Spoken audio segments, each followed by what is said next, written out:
Саламатсыздарбы, Супер ТВ телеканалынын көрүүчүлөрү, эфирде саясий коктейль берүүсү. Соңку жылдарда Мексика аркылуу АКШга мыйзамсыз өткөндөрдүн саны көбөйгөн. Буга чара көрүү максатында өткөн айда жаңы чектөө киргизилди. Эми Американын аймагына Мексика аркылуу мыйзамсыз киргендер башпаник сурай алышпайбы? Өмүрүндө Мексиканы көрбөгөн, бирок мынчалык чоң тобокелге барууга даяр кыргыз жарандарын эмне күтүп турат? Ушул жана башка суроолорго жооп бериш үчүн АКШнын Кыргыз Республикасындагы элчиси Лесли Вигери келди. Саламатсызбы, элчи мырза? Саламатсыз. Студиябызга кош келипсиз. Алгачкы эле суроолорубузду баштайлы. Элчи Вигери, президент Джо Байден июнь айында буйрукка кол койгон. Ага ылайык мындан ары Мексика аркылуу АКШнын аймагына мыйзамсыз киргендер башпаник сурай алышпайт. Бул чечимдин түпкү себеби эмнеди, түшүндүрүп бере аласызбы? Анан буйруктун аткарылышынын азыркы абалы кандай? Dr. Gould, thank you so much for having me on. I know there's a lot of interest in this topic. Бактыгүл, маекке чакырганыңыз үчүн рахмат. Ооба, бул тема боюнча чоң кызыгуу бар. Биз муну социалдык тармактын кыргыз сегментинен көрүп турабыз. Эмне үчүн мындай болуп жатат? Эмне үчүн президент Джо Байден бул буйрукка кол койду? Азыр бул боюнча түшүндүрмө берүүгө аракет кылып көрөйүн. Бул буйрук коопсуздукту камсыздаган, тартипке салынган жана иммиграциянын гумандуу башкаруу максатында кол коюлду. Акыркы жылдар ичинде АКШга келип, башпаник суроого аракет жасаган адамдардын саны аябай көбөйгөн. Asylum seekers from facing serious dangers, the president Мындай окуялардын алдын алуу үчүн жана башпаник сураган адамдарга чоң коркунуч келтирбеш үчүн 6 июнда президент Джо Байден жогорудагы буйрукка кол койду. Ал документ уруксаты жок жана чек ара аркылуу мыйзамсыз өлкөгө кирип, башпаник сураган адамдардын АКШга келишин токтотот.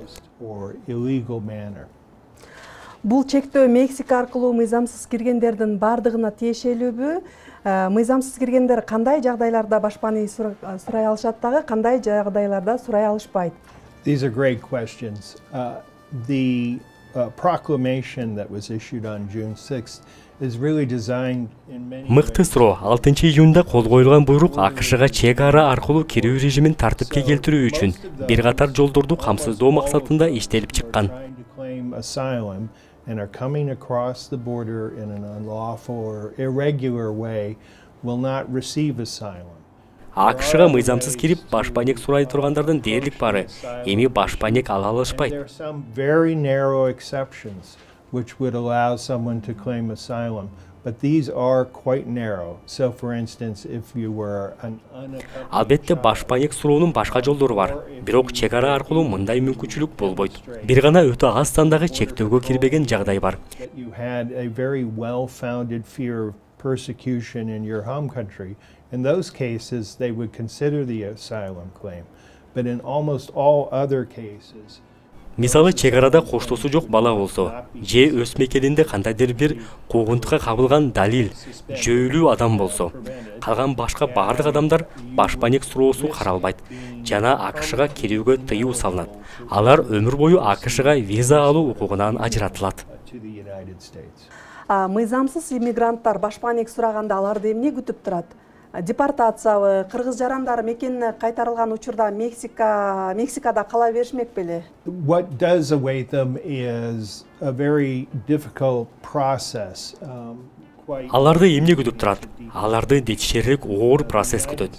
Депортация күтүп турушу толук мүмкүн. АКШ түрдүү өлкөлөр менен чек араны мыйзамсыз өтүүгө аракет кылган адамдарды депортациялоо мүмкүнчүлүгүн камсыздоо үчүн иштерди жүргүзүп жатат. Ошондой эле буга чейин айтып өткөндөй, аларды келечекте АКШга кандайдыр бир виза алуу укугунан ажыратылышы күтүлөт. Эл Мексиканы мигранттар үчүн өтө кооптуу деп айтышат, Мексиканы. Бул өлкө аркылуу АКШга мыйзамсыз өтүү тозокко салыштырылат. Эл башка жол болбогондуктан кийин ушул жолду тандайбыз дешет. Өмүрүндө Мексиканы көрбөгөн, бирок мынчалык чоң тобокелге барууга даяр кыргыз жарандарын эмне күтүп туранын айта аласызбы? It's incredibly dangerous for two reasons in particular. One, the sort of terrain, the geography there. Бул өтө коркунучтуу жол. Өзгөчө анын эки себеби бар. Биринчиден бул ошол жердин татаалдыгына байланыштуу. Ал жерде чөлдөр, тоолор, дарыялар бар. Мындай жерден адамдар чек арадан мыйзамсыз өтөм дешип, бул сыяктуу шартта алар каза болушат. Дагы бир кыйынчылыгы эмнеде? Сиздерге ортомчу болуп жаткандар алар кылмышкерлер. Алар мыйзамды бузуп, сиздин амандыгыңызга эмес, акчаңызга кызыгышат. They're not particularly interested in you, they're interested in the money you paid. And if Ошон үчүн сизге эмне болуру аларга маанилүү деле эмес. Мындай кылмышкерлер менен алакада болуу бул чоң тобокелге барууга тете. Бул чектөөлөр убактылуу элеби же кайсыл бир жагдайлар өзгөргөндөн кийин, белгилүү бир убакыттан кийин бул чектөөлөр өзгөрүшү мүмкүнбү? The restrictions that were put in place on June 6th by the Biden-Harris administration 6-июнда кол коюлуп, Байден жана Харристин администрациясы тарабынан иштелип чыккан бул буйрук менен киргизилген чектөөлөр баш паник алууга аракет кылгандар үчүн коркунучту азайтуу, чегарадагы тартипти сактоо каралган. Баш паник алууга келгендердин саны азайса, бул чектөөлөр жеңилдеши мүмкүн. Бирок биз алардын санын азайганын көрө элекпиз. Биз барыбыз, мен мыйзамдуу жол катары DV лотереясы бардыгыбызга белгилүү грин картасы. Ушул боюнча суроо бергим келип атат, грин карта боюнча. Кыргызстан үчүн квота өзгөрөбү? To answer your question, it's difficult, impossible for me. Бул суроого жооп берүү мага оор. Мен эмнени айта алам? Бул программа боюнча маданий көп түрдүүлүктү колдоо үчүн өткөрүлгөн. Бул визаны ар бир өлкө ала турган максималдуу саны бар. Ал сан 7% түзөт. Ар бир өлкө бардык визанын ичинен максималдуу түрдө 7% ала алат. Бул программа Кыргыз Республикасында аябай популярдуу. Андыктан быйылкы жылы бул визаны Кыргыз Республикасында канча жаран ала алат турганын күтүүгө гана туура келет. Бирок дагы бир учурду айтып өткүм келет. Бул АКШга кетүүнүн жалгыз мыйзамдуу жолу эмес. Башка жолдору да бар. So, for instance, there are petition-based work visas. What does that mean? That means that an employer in the United States... Мисалы, анын бирин айталы. Бул атайын суроо талап аркылуу берилген жумушчу виза. АКШда жумуш берүүчү адам АКШнын иммиграциялык кызматында документтерди тапшырат.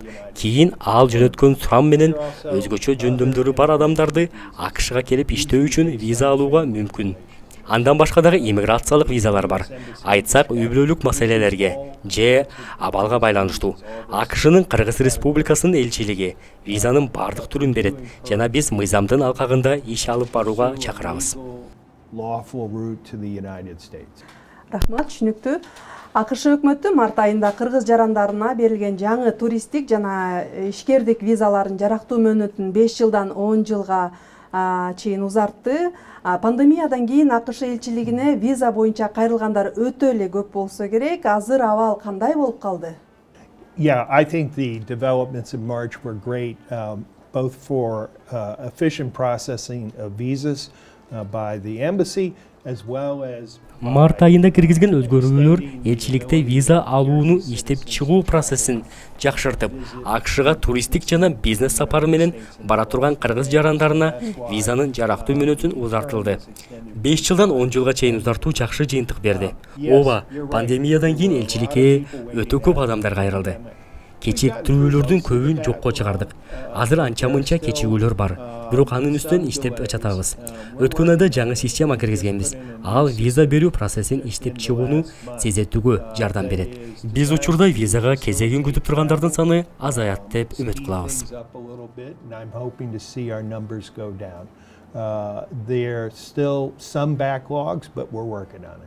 Түшүнүктүү, рахмат. Виза алуу боюнча бардык тема түшүнүктүү болду окшойт. Башка нуктагы суроолорго кезек берели. Сиз 2022 жылдын ноябрь айында Бишкекке келип, декабрда президенттин ишеним каттарыңызды тапшыргансыз президентке. Бул мезгилдин ичинде бир топ иштер аткарылды. Кызмат учурунда эмнени баса белгилегиңиз келет? Кыргызстандан кеткенден кийин өлкөнүн же анын ичинде элдин кайсыл жагын сагынасыз деп ойлойсуз? That's a great question. You know, it's been one of the real pleasures in my life to serve here in Kyrgyzstan as the U.S. ambassador. I've had such an amazing time here. Мыкты суроо болду. Мен үчүн Кыргыз Республикасындагы элчилик кызматым эң бир жагымдуу тажрыйбамдын бирине айланды. Убактымды эң сонун өткөрүп жатам. Kyrgyzstan for the last 30 years. And it's important to underline. Бирок адегенде биз кандай иштердин үстүнөн айлык болгонубузду айтып өтүүгө уруксат этиңиз. Биз АКШ акыркы 30 жылдын ичинде Кыргыз Республикасын колдоо боюнча ар түрдүү иштерди алып барабыз. Ага түрдүү тармактар кирет. Анын ичинен маанилүүсүн баса белгилеп өтсөм, АКШ Кыргыз Республикасынын аймактык бүтүндүүлүгүн, суверендүүлүгүн, көз карандыздыгын колдойт. Биз аны кандай жүзөгө ашырабыз? Биз түрдүү чөйрөдөгү жана ар кандай багыттагы иштер менен ошол эле биз жасап жаткан иштерди алсак, саламаттык сактоо тармагында оорукана жана клиникаларга колдоо кылабыз. Ошондой эле билим берүү тармагында ар кандай программаларга жардам беребиз. Балдардын математикадагы жөндөмдүүлүгүн арттырып, окуу көндүмдөрүн жакшыртабыз. Андан тышкары коопсуздук боюнча табигый кырсыктарга даярдыкты күчөтүү боюнча кол кабыш кылабыз. Жалпыга маалымдоо каражаттарынын эркиндиги, адам укуктарын бекемдөө боюнча иштерди алып барабыз. Түрдүү багыттар боюнча элчилик иш алып барууга кубанычты. Is being able to go outside of Bishkek. I love Bishkek, but getting outside of Bishkek to see ordinary people. So I've met dairy farmers in Osh and talked to them about how they are working in a program that... Жеке мага келсек, мага Кыргыз Республикасынын шаардан тышкары чыгууга жагат. Мен албетте Бишкекти жакшы көрөм. Бирок шаардан чыгып, карапайым эл кандай жашаарын кызыгам. Фермаларга барам, сүт фермалары, кантип иш алып бараарын көрүп чыгам. Кара колго чыркаланга барып келдим. Жаратылыш өтө кооз жер экен. Менин эсимде Кыргызстан өтө кооз өлкө катары калат. I am always surprised. You go around the corner and it may be a totally different looking scene. So you have Мындай эле бурулсаң дагы бир жаңы кооз жерди көрө алган мамлекет. Жомок каньонун алалы. Ал мага Аризона штатын эске салат. Жыргалаң болсо Норвегияга окшош. Бул бир эле област. Аябай керемет өлкө. Эң жагымдуусу бул жолго чыгып адамдар менен көрүшүп, сүйлөшүү. Кыргыз Республикасында адамдык капиталды жана адамдын ресурстарын өнүктүрүү бул эң маанилүүсү жана өлкөнүн келечеги үчүн эң башкысы. Kyrgyzstan's future. Рахмат, аябай кызыктуу. Кыргыз эли жөнүндө, жери жөнүндө аябай жакшы кепти кылдыңыз. Анан ошол өзүңүзгө байланыштуу суроо. Кыргызстанга келгениңизде эмнеге таң калып жүрдүңүз? Эмнеге көнүү оор болду сизге? Кандай каада салттар өзгөчө болуп сезилди сизге? That's a great question. I found one, as I'd mentioned, the natural beauty of Kyrgyzstan, the mountains, is just incredible. It never gets old. So every morning when I go to the embassy, I see beautiful snow-capped mountains. Сонун суроо. Буга чейин айтканымдай өлкөнүн табиятынын кооздугу жакты. Элчиликке күн сайын ишке бара жатканымда тоолорду көрөм. Ак мөңгүлүү тоолорду ар көргөн сайын таң каласың. Каада салтка келсек, көчмөн жашоо образын ушул күнгө дейин сакталгандыгы. Жайында Соңкөлгө барсаң, боз үй лагерлерин, туристтерди көрөсүң. Бирок аны менен катар чабандар малын айдап, жайлоого бара жаткан болушат. Алар аны кылымдар бою жасап келе жатышат да. Укмуштуудай. АКШга салыштырмалуу Кыргыз Республикасында адамдардын азыр да боз үйдө жашап, мал караганы таң калтырат. To see people living in yurts, taking care of their animals, it's incredible. Рахмат. Соңку суроо болсун. Учурда дүйнө коомчулугу Парижде өтүп жаткан жайкы Олимпиада оюндарына кызыгуу менен көз салып турган учуру. Сиз кайсы бир спортчуга күйөрмандык кылып жатасызбы? Well, I'm lucky. Мен эки курама командага күйөрмандык кылып жатканым менен бактылуумун. АКШнын курама командасы жакшы жыйынтык көрсөтүп жатат. Эртең менен гимнастика боюнча кыз келиндер курамасы алтын медаль алганын уктум.